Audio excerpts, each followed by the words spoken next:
So it's 4 parts to it, so I'll try and keep to time. And the first part will be about the United Nations Framework Convention for Climate Change. That's the international body. Then really how land transport fits into that whole process. What's coming up for transport in the post-2012, so from now onwards, and then a little summary at the end. We're giving quite a broad overview of the United Nations process because it's quite technical and it's also full of peculiarities, I might call them. And if you want to know more about it, I'm happy to share any more information. There's obviously a lot of information also on their website. And this particular model, I have to apologize before it starts, is a little bit technical. So it might be that you will definitely need coffee by the end of it. Okay, so this is the first part. You've probably all heard of the Kyoto Protocol. Yes? Okay. So we'll try and understand the difference maybe between what is going on at the moment and the Kyoto Protocol, because everybody understands what the Kyoto Protocol is.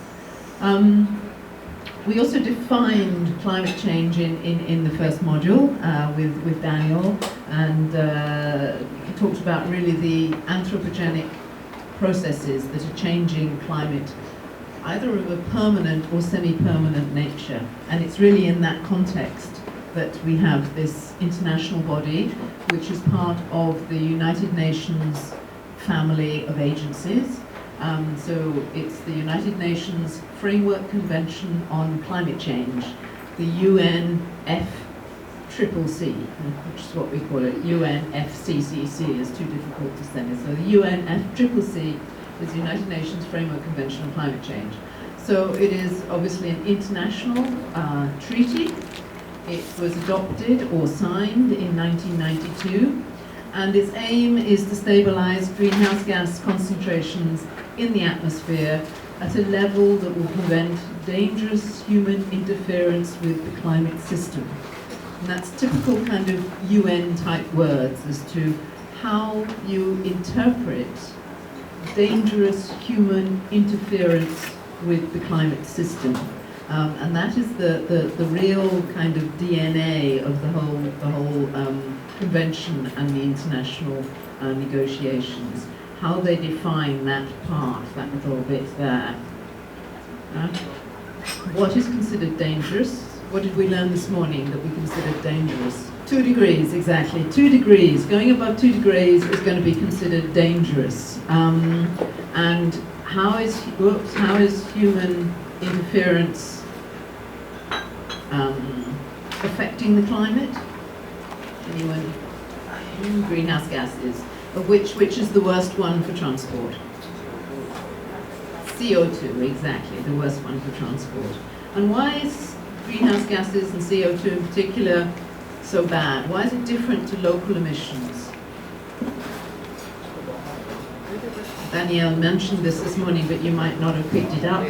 It's because they hang around for such a long time. CO2 stays in the atmosphere and in the upper atmosphere for as much as 150 years. And local emissions disperse relatively quickly. So that is the big difference, and that is why there is a need for an international treaty and an international body to deal with it. Okay? So who are signatories to this convention? So there are 194 what they call parties, which are actually countries. So that's basically every country in the world has signed up to it.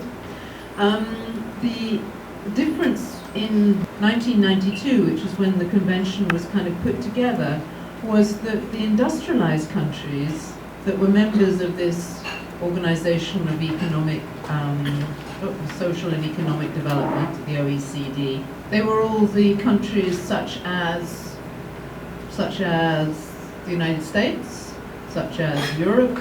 They were the developed countries. Industrial countries are called Annex I countries in the United Nations language that they use. And I just want to pick out a couple of these particular phrases because it's quite important to remember them as you look at this international process, because these are the words that they use. So Annex 1 countries are industrial countries.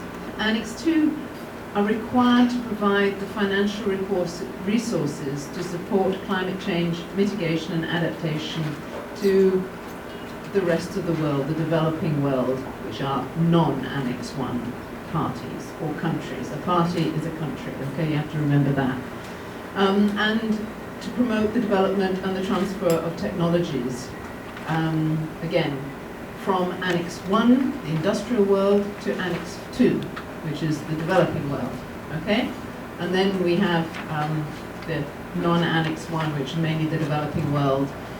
And these are grouped into certain kind of groups, which are the least developing countries, they're the small island states, there's various different countries that are used also for negotiating, so that can be G77 and China, for example, that's the main amount of developing countries plus China, which isn't considered a developing country. So you can see, it's a very, very complicated word out there, and you can get quite caught up with trying to understand all these differences. So if you go onto the UNFCCC website, you will come across all this kind of language which you might not understand. So there are only a couple of things that you really need to understand and remember.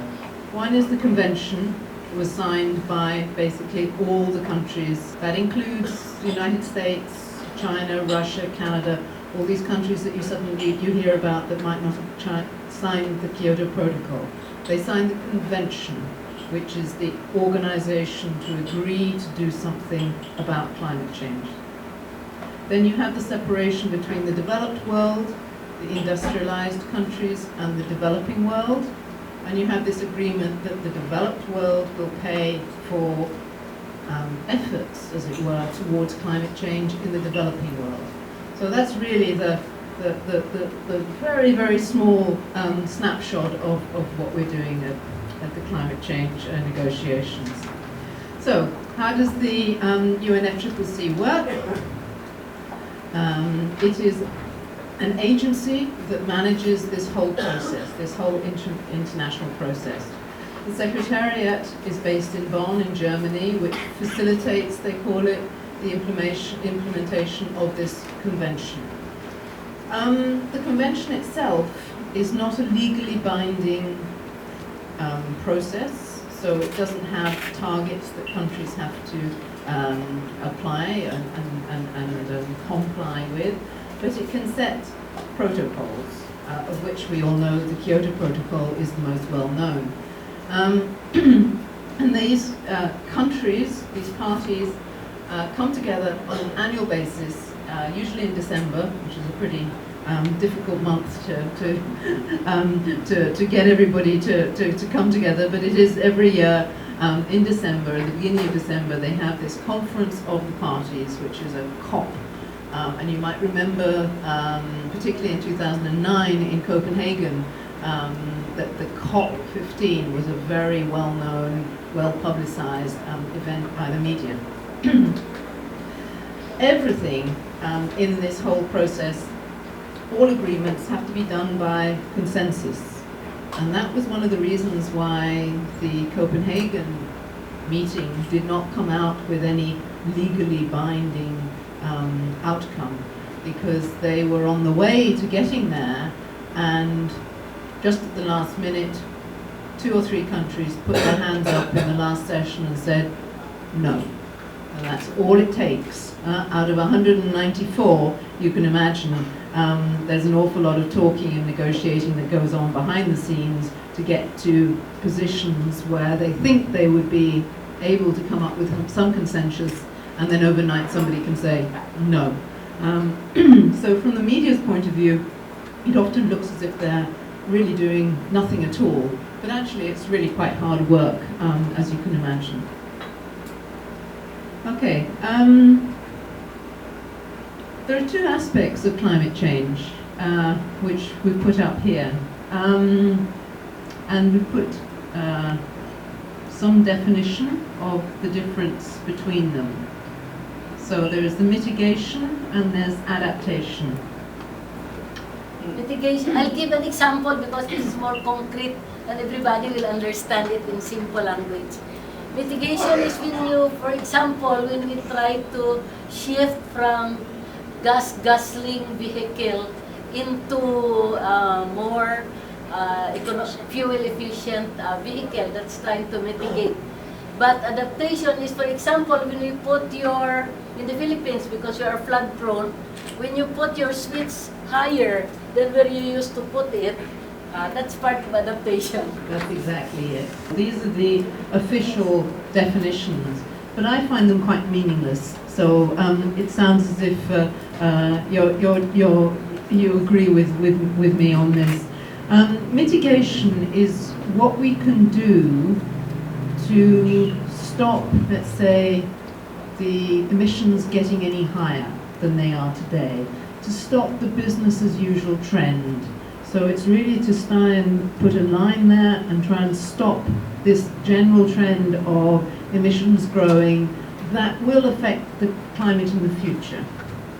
Adaptation, on the other hand, is thinking, well, there are some changes that are already in place now in the climate, and we need to make sure that our infrastructure and our cities and our countries are actually able to adapt and able to be more climate resilient. So it's actually looking at what you have now and making sure that you can build in a better protection or strengthen these properties, infrastructure, anything against climate extremes that we're experiencing. So that's the difference between the two. Okay. Again. Yes, I'm going to skip this slide because I think that you don't really need to know the details of the internal workings of the United Nations, but you can see that there are a variety of different working groups that look at the different issues, and these are multi-stakeholder groups. So you will have a mix of developed and developing countries in all of these working groups. These in particular look at what is in the Convention and the Kyoto Protocol now and how this is working. And then these in particular look at the future. So how could further commitments be made under a new kind of Kyoto Protocol, the furthering of the Kyoto Protocol. And this is the one of having something that would be quite different from the Kyoto Protocol that we have at the moment. The whole process is a governmental process, but this has, in a way, there is a voice of civil society in that process, and there's a voice of the scientific community. The Kyoto Protocol, as I mentioned, it was really the first international agreement that would legally bind a reduction in emissions. The convention, signing up to the convention, countries made a voluntary commitment to agree to reduce emissions. That is quite different to having a legally binding process to reduce greenhouse gas emissions. So that is the big difference between the convention and the protocol. Now the United States, of course, didn't ratify the Kyoto Protocol. That doesn't mean to say that they're doing nothing to reduce their emissions. They're just not doing it under the framework of the Kyoto Protocol, and therefore it's not registered, their emission reductions are not registered as part of the Kyoto Protocol. So, the developing countries are not committed to reduce emissions under the binding treaty of the Kyoto Protocol, but that again doesn't mean to say that they're not needing to reduce emissions. So whatever developing countries do, they do it on a voluntary basis. The Kyoto Protocol actually as a whole collectively reduces emissions by about 30%, 29% there, on 1990 levels. Apparently by 2012. This is really a key issue, and it's going to become an even bigger issue in the next period, post-2012. So these are the major milestones within this whole process. So you had the signing of the convention back in 1992. This was the very initial part where countries decided, yes, they would do something about reducing emissions. The adoption of the Kyoto Protocol was actually working out what the Kyoto Protocol was actually going to be. It was, of course, signed in Kyoto, which is not surprising, and it was the first time that there was really a legally binding target for these industrial countries to reduce their emissions. Then there were various other things in between, like the Marrakesh Accords and other agreements that kind of helped put more information and flesh into what the Kyoto Protocol can do. 2005, the Kyoto Protocol came into force once Russia had ratified it, and this was at one of these COP meetings that it was adopted. The Bali Action Plan, again, was a roadmap for the negotiation process, and one of the key outputs which was hoped from the Bali Action Plan was actually that by COP15 in Copenhagen there would be some roadmap in place that would then seamlessly transfer people from the present Kyoto Protocol into the next Kyoto Protocol, or whatever that might be called. Well, as we know now, it didn't work. There was the Copenhagen Agreement, there's a Cancun Agreement, there's now the Durban Platform, and really what the period between there and 2012, it has told us that there are various things. One, working by consensus at the UN is a very difficult process. Two, there is a growing commitment from both developed and the developing world to really do something about climate change. But the UN process is an important part of that puzzle, but it doesn't mean to say that you have to put everything into the UN process, and that a lot of local actions still need to be done, because if we wait for the UN process to deliver something, we could wait a very long time. 2005 was the last time that there was a real kind of movement from a legal and binding perspective. So we're in 2012 now. If we'll be lucky, I think, if we get something that will be legal out of that by 2020. So I'm going to look a little bit more deeply at capacity building and the technology transfer. Both of these aspects are part of the UN framework.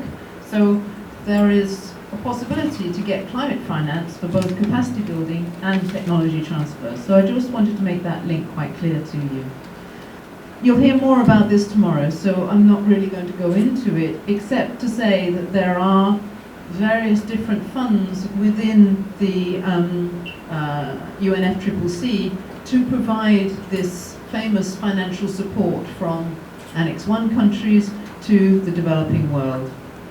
One of them, of course, is to build up capacity. Hopefully we're building a little bit of capacity today in an understanding of climate and low carbon transport. And this means both at the, capacity building is really a process of developing both the technical skills and the institutional capability, of course, in developing world and economies in transition, so that you're in a better position to really put in places processes, measures, institutions, plans to effectively address the causes and results of climate change. Okay, this is the UN definition of it, but I think it's quite a good definition. So, okay. The scope of capacity building, particularly in the institutional level, I think, and in respect to transport, is a huge need. I don't know very much about the Philippines organization of transport, but I would imagine that it's only really in the last 3 or 4 years maybe that there has been some cross exchanges between the ministries, and I'm really pleased to see here today we have people who obviously are part of ministries of environment or have environmental responsibility, who have health responsibilities, and I think it's really important that we try and get this cross-fertilization.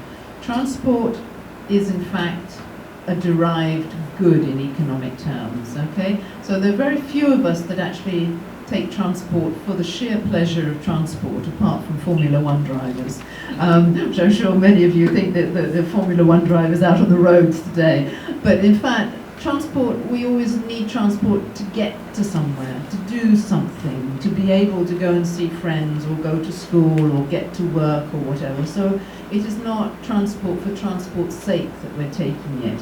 And therefore, this idea of co-benefits and the wider picture of what transport can deliver goes outside of the Ministry of Transport's direct involvement. So the health benefits of being able to walk to public transport and cycle in a safe way probably far outweigh the economic benefits, as it were, because you are actually able to reduce your health costs.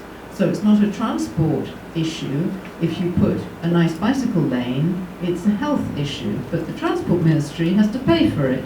So this is one of the big problems, and unless you can really kind of make sure that that's a virtuous circle, we'll end up with this silo thinking. So institutional capacity building is really, really important. Do any of you in the room know who or how to get hold of your National Climate Change Focal Point, or have you ever heard of it? Yes, one lady, yes. So, yeah, you know, this should be really something that people should know where they need to send their information, that they actually give that kind of connection as well. So there's the enhancement and creation of this enabling environment. That's a little bit what I was talking about, to make sure that we're all working together for a common purpose. National communications, all the countries, developed and developing, have to give the United Nations a biennial national communications about their efforts, because to sign up to the convention you have to make a voluntary commitment to reduce your greenhouse gases. So in order to do that you need to make some sort of plan, give some sort of national communication to the United Nations. Most of the time this is not really connected to transport at all. So hopefully in the future we can get that connection. There will be almost in every country national climate change programs. But again, how close is that to the transport sector? Very little at the moment. Greenhouse gas inventories and systems for collecting, managing and utilizing the associated data. If we don't really know what's going on, we can't really manage it and we can't monitor it. And the greenhouse gas emission inventories have been very much at the national level up till now. Tomorrow we're going to spend a whole module on actually looking at how we could change that and how to link national emission inventories with also local actions and how to gather that information, because that's a really, really important piece of the puzzle. It should therefore also, capacity building, help improve decision making. And as we mentioned earlier, the importance of education, training and public awareness. I think in today's world that's really going to tip the balance and make a huge difference if we can get that involved. Okay. So technology transfer. Again, this is within the convention often talked about as being a north-south transfer. So it would be transfer that would be environmentally, what they call environmentally sound technologies and know-how to other parties to enable them to implement the provisions of the convention. And traditionally this is thought of as being, let's say, the industrialized countries being able to sell or transfer technology to the least developed countries or the developing countries. This is now really changing, and there is a lot of learning that is going on that can be what we call south-south transfer. BRT, bus rapid transit, is a kind of technology, if you like, So this is just a list of some technology needs. Within the framework, there is an opportunity for all countries to make a list of their needs and what they would love to have, a kind of wish list. And I'm sure that the Philippines have got, if you look into the technology needs assessment, several items in there. These are the kinds of things that come up most often. So cleaner technology, public transport improvements, this can be mass transit as well, emission fuel standards, traffic and demand management, and Daniel highlighted how important that was this morning. Biofuels, well, obviously in an area like this, there is a huge capacity for biofuels. At the moment, no one has a golden bullet, if you like, for what particular biofuel there should be. But it would be my conviction that there should be a cocktail, if you like, of different biofuels. But the main message would be that there would be a percentage, a proportion, which would be higher than there is today, of locally derived energies. And that can be mixed with, let's say, more traditional, possibly imported fossil fuel energies, until the renewables get to such a level that we can really make them mainstream. But I think that particularly Asia has a very huge potential for increasing the locally produced, locally derived different energies. And there's a variety of different energies out there. Happy to see non-motorized transport there, and I'm sure that you are as well. Interesting to think of it as a technology. And this could be something that maybe we could take out as one of the key messages, that actually organizing a transport system has a variety of technologies in there, of which non-motorized transport can be considered technology. And if you have a technology, you have a scientific approach to that technology. And that could well be one of the missing pieces of the puzzle to why non-motorized transport gets such bad attention from the politicians. Public awareness, really important as well. Economic and fiscal instruments. These are the push and pull measures that, again, we need to really put in place. And the importance of land use planning. Again, you don't really think of that as much of a technology, but actually it is in its own right. And what's really important about land use planning, as we mentioned, is that whatever decisions are made today in terms of infrastructure, they're going to be with you for the next 30 years.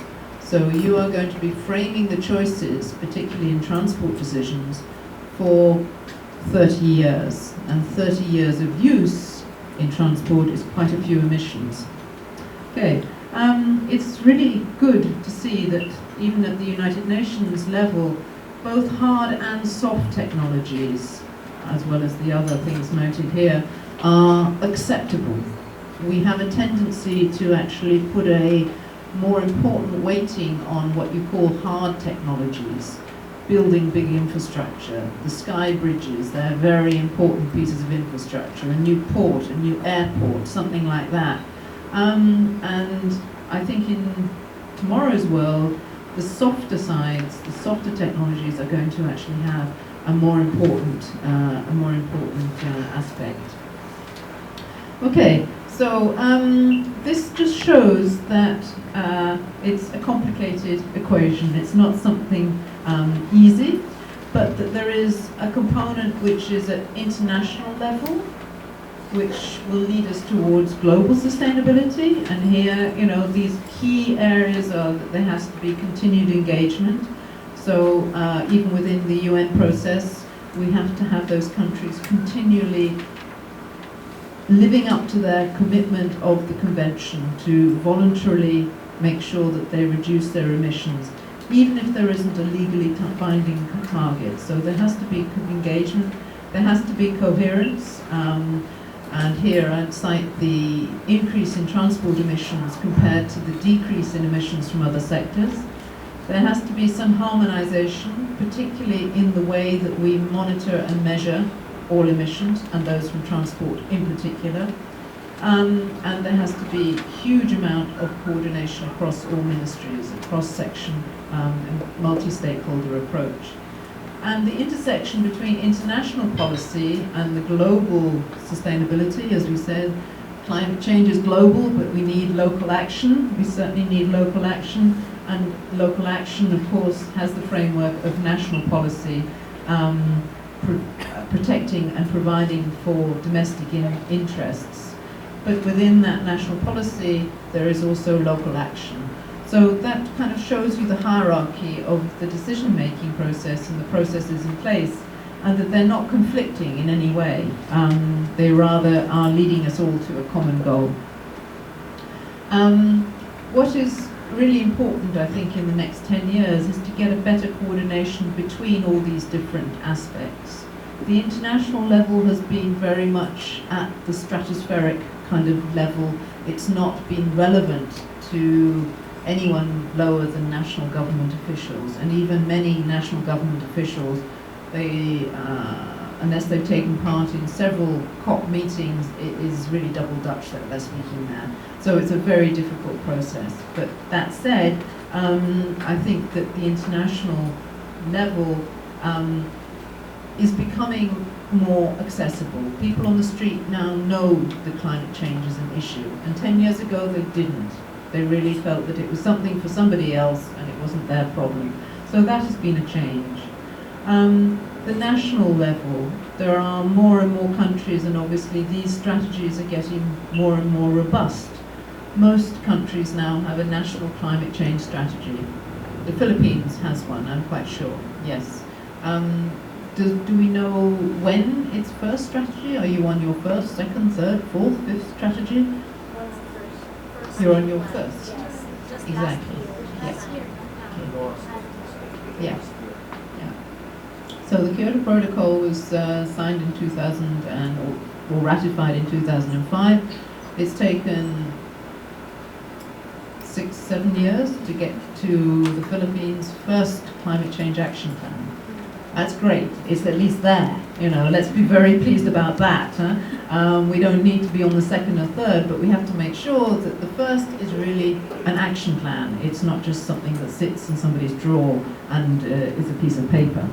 So that means that that has to have that vision, but it has to have action in it. And then there the interfaces with regional and local climate change action plans, both into the national level, which reports, of course, into the international level. But now we have found, and I mentioned before, we have a way of also voicing and showcasing what is going on at the local level, at the international level, through multi-stakeholder groups, as I mentioned, the international associations and the NGOs that take part in this process. And Bridging the Gap is such a partnership. It's a voluntary partnership between, as you heard earlier, the private sector, the scientific academic sector, international professional bodies such as UITP, the German government with GIZ, and NGOs in ITDP. So it's a very unique partnership, but it is helping to make sure that also local and regional action and examples get into the international process. So here is such an example. Mexico is, I think, seen now to be a leader, and it has made the connection, very strong connection between transport and climate change. So it has put a special climate change program. They're actually on, I think, their third or fourth national communications and national climate change strategy. And most recently, as you can see, they have put this PEC, this program, special program on climate change, 2009, 2012. So it's relatively recent in that. And here they have put in a selected set of planned actions that will reduce their emissions by 6% from the business as usual scenario. So 11% of these emissions should be coming, or these emission reductions, sorry, should be coming from the transport sector by 2012. And they have, in this whole program, they've got guidelines to make even more effort which would reduce them by 30% from the business as usual trend by 2020. This whole process actually has a very strong multi-stakeholder approach. So they've got local governments involved and civil society strongly involved. And there has been a use of climate finance in making this happen. So you'll hear a little bit more about that tomorrow, because there's more detailed amounts from how much has been funded. But what I think is very interesting is that it has really stimulated an interest in transport, particularly in mass transit. They themselves have set up a national fund that allows cities to invest in mass transit, and this helps obviously at the city level to put these processes in place and to start changing mobility behavior, because to introduce mass transit is a very expensive thing in general. So it's rare that a city without some federal support would be able to really do this. And their key showcase project is the BRT in Mexico City. And they have managed, they're really, on a voluntary basis, struggling with how best to monitor and measure the emissions that are being saved through this project. So their whole approach, which I think is a very interesting approach, is really, they're not waiting until it's all going to become clear from the national, from the climate change process, but they're kind of learning by doing. These are the examples of registered transport CDM projects. You have to go through a whole long process of the methodology, how you're going to report, how you're going to monitor, how you're going to actually have these emissions checked by somebody else, independently verification of the emissions to get the credits to be able to sell them. So it's really is a very tough process. And you look at the amount, look here, 50,000 tons per annum, it's really very, very low. This is the only one which is a reasonable sized one, and this is the second one, which is in Mexico. So BRT in Bogota and BRT in Mexico. And the problem, this is a registered one, but we don't actually have any details on that. The problem with both of those two is, certainly the Colombia one, is that they're actually finding that it's not delivering what it's promised. So this is one of the real issues. These are things that are in the pipeline, but the long and the short is that it's really not delivering very much for transport. These are the main challenges. As I mentioned, the measurement, these high transaction costs.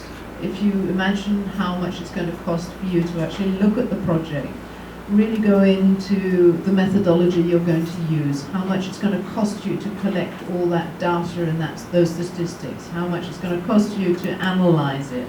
And then it has to go through the process of being presented by a national representative, obviously to the United Nations. So it's a very long and it's a very costly process, and really the carbon credits, at the moment, with the price of carbon, it's relatively low and not very interesting. So, there has to be some future, otherwise we're not going to get any further. And certainly post-2012, we really need to make sure that transport gets a better deal out of the international process. And this is getting recognized.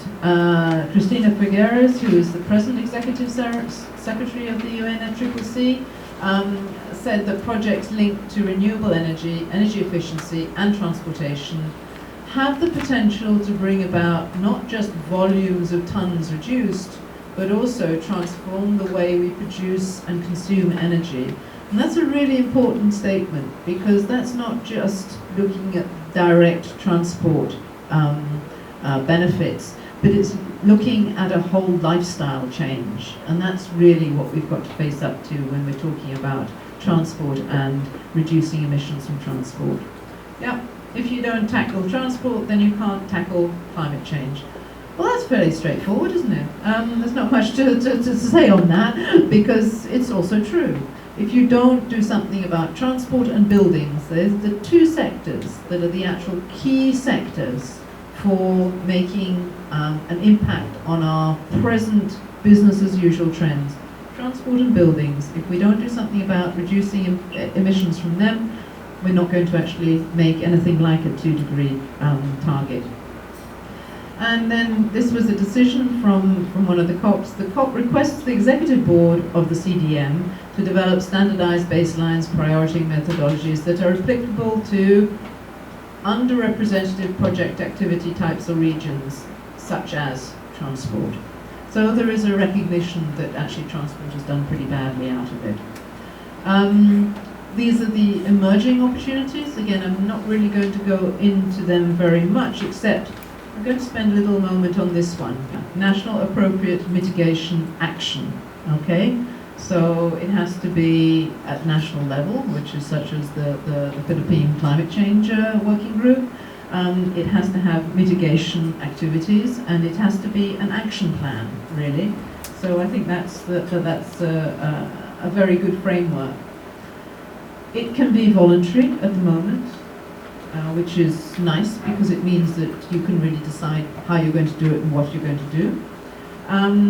But why we need to put anything together is that if you do it just as a regular climate change action plan and don't link it to the United Nations process in any way, it's very difficult to get climate-based finance later on or further down the line where it might become available. You can get international aid, but you won't get necessarily climate finance. And so you might be taking money away that you could use for another project from the international aid purse, if you like, and you could have used some climate change finance for your NAMA. So there is access to financial capacity building and technology support.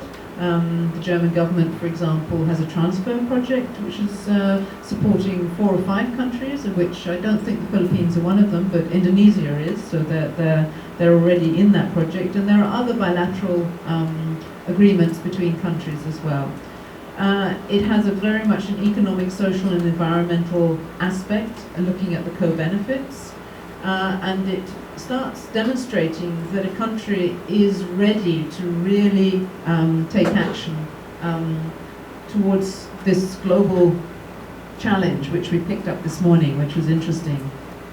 Okay, there are different ways of finding support for NAMAs, and at the moment NAMAs themselves are a kind of undefined. They've agreed the word NAMA, they've agreed roughly the framework, but nobody's giving you any real direction as to what a NAMA might be. So there are various different ways that you can put together a NAMA. This is a domestic NAMA, so you can put it into your national communications as part of your commitment to reducing emissions, but basically it's being funded domestically from your own national budgets. Then there are NAMAs that might be supported, such as the ones that I mentioned previously, supported by the German government and working with some 5 or 6 countries, Colombia and Indonesia being 2 examples. So this would be a bilateral arrangement where a developed world country would give someone like the Philippines money to help build capacity, to help make institutional reform, to help put together a NAMA, and then also to create the plan and hopefully to implement it. And then lastly, there are these credited NAMAs, which at the moment are nowhere, really, but they will certainly come in the future. So I wanted to just highlight that to you. The reason why accredited NAMA is nowhere at the moment is because we are not able to really get this MRV activity, monitoring, reporting and verification of the emissions reduced. So until we can get that, then it's very difficult to credit a NAMA because you haven't been able to create the credits in a robust and scientifically defensible way. So you haven't been able to create this kind of money which you would need from your emission reductions.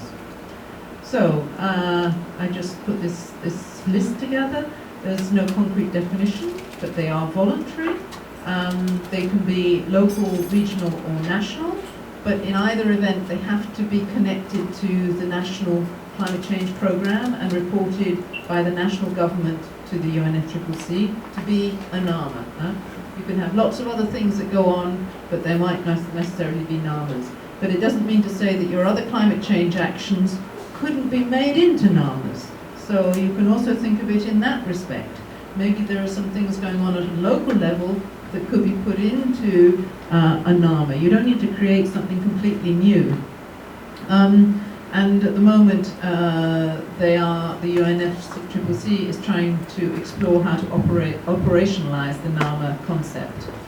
And I mentioned it bilaterally. So this is really the kind of timeline for NAMAs, which I won't go through now because I'm running out of time.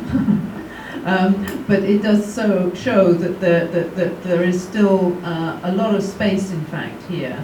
But what is interesting is that there are a lot of developing countries that are preparing their NAMAs, and transport NAMAs are really a big opportunity, and I really strongly encourage you to think about lobbying and working with the different groups that would be working on NAMAs to make sure that transport is either an element of a larger NAMA, or you have a transport NAMA as a complete NAMA.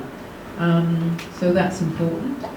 As you can see, there are quite a few submissions being made, 44 so far, with 28 of them, so it's more than half that have got some transport component. So there is a process, but there is no particular template, so it's still very open. What is interesting, though, is that if you can get your submission registered, well, I want to say registered, but if you get your NAMA submitted to the UNFCCC, it's in the process, and there will be what's called a NAMA registry. So you then put your NAMA into a registry of NAMAs, and the interest of that is that this registry will help match funding from the developed world to the NAMA.